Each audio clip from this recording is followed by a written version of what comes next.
এটা হলো আজকের রেসিপি। আজ আবারও একটি দুর্দান্ত স্বাদের রেসিপি নিয়ে আমি হাজির।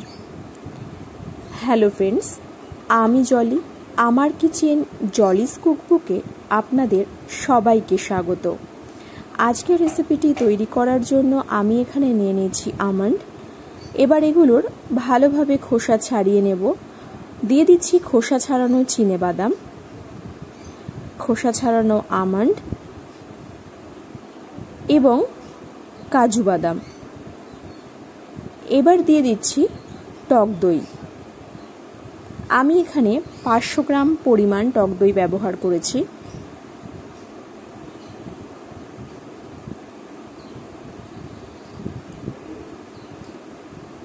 দিয়ে দিচ্ছি পরিমাণ মতো চিনি, কেশর বা জাফরান, দিয়ে দিচ্ছি পরিমাণ মতো সন্ধব নুন। এখানে একটা কথা বলে রাখি, আমি কিন্তু টক দইটা একদমই ঠান্ডা ব্যবহার করেছি।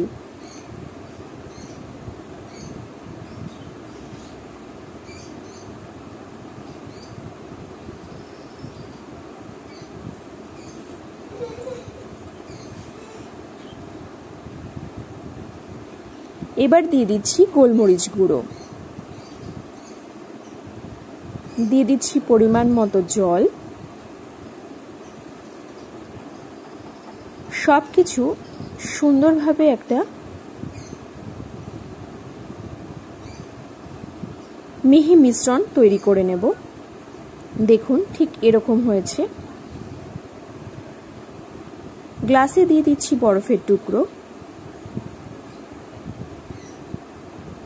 এবার অল্প অল্প করে গ্লাসে ঢেলে নেব। আমি কিন্তু একদমই তৈরি করে নিয়েছি। ওপরে দিয়ে দিয়েছি জাফরান আর কুচনো আমন্ড।